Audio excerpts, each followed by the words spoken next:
So yo, what's up mga pre? So J-Click Motovlog nga pala, no? So ngayon ay matagal tayong hindi nakapag-vlog. Kaya gagawin natin, babawi naman tayo dito sa ating click, no?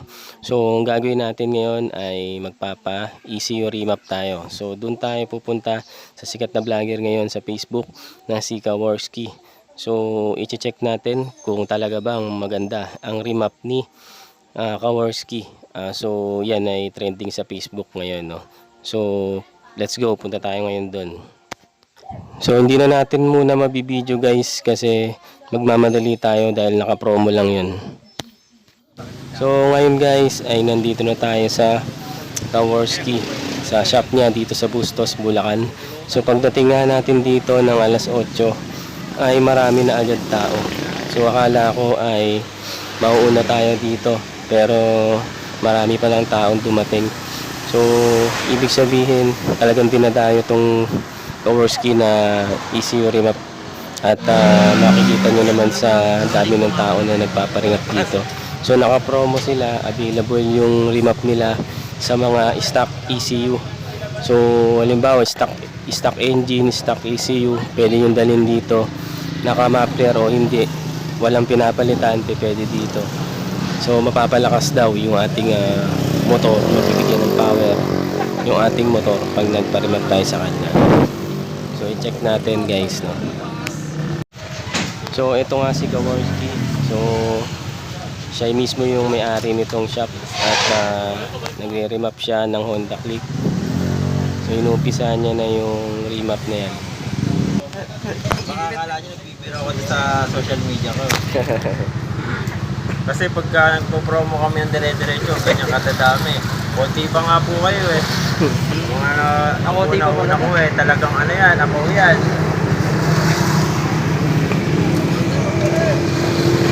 Nagpit lang po yan. So ito yung proseso niya na kung paano siya nagre-remap. So meron siyang laptop at pinoprogram niya yung ECU. So pagkakaalam ko, binubura niya yung laman ng stock ECU.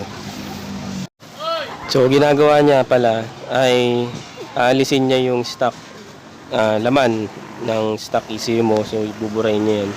Tapos pag nabura na, sasalpakan niya naman ngayon ng bagong mapa ng mapping nung nakasave dito sa laptop niya papunta dun sa ECU mo. So ngayon guys, natapos na yung pag-remap sa ating Honda Click.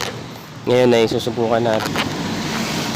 So check natin guys dito sa kalsada na to sa may Plaridel, Bulacan, dito sa papuntang Bustos, San Miguel, Bulacan. So pauwi na rin naman tayo. Dito na natin subukan yung remap.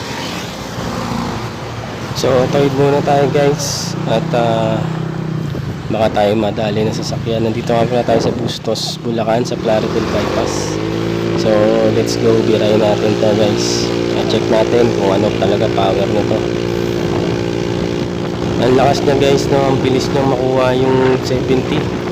Talagang lumakas yung power nito, ano? Grabe, nakasumatakbo ng motor natin. So ramdam na ramdam mo talaga yung power niya.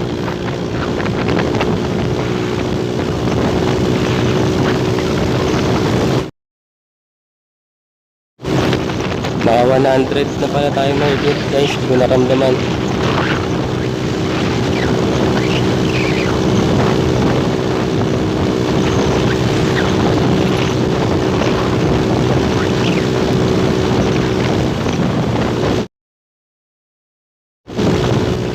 Sobrang lakas na ng hangin guys at medyo maano kasi timbang natin, mabigat sa 74 kasi tayo, 74 kg.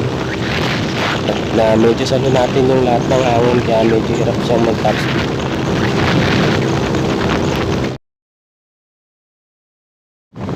So medyo hirap tayo sa sa pagmamaneo kasi yung hangin sumasalubong talaga guys sa atin. Tapos yung plus yung timbang pa natin ay 74 to 75, medyo mabigat tayo. At ang gulong natin stock pa rin, wala pa tayong binago. So yun yung ano niya, timbang natin sa aming gulong. Pero kasi kaya naniniwala din kasi o kaya medyo hirap tayo sa top speed kasi yung bola natin 9 grams guys, 9 grams by 11 grams, kaya feeling ko kaya medyo hirap tayo sa top speed kasi nahihirapan yung belt na umangat dun sa drive base natin, gawa nung yung bola ay magaang. Pero kung magpapalit tayo ng bola, magtotono tayo ng 11 o 13 ganun, o 10 by 12, siguro baka madagdagan yung top speed natin guys.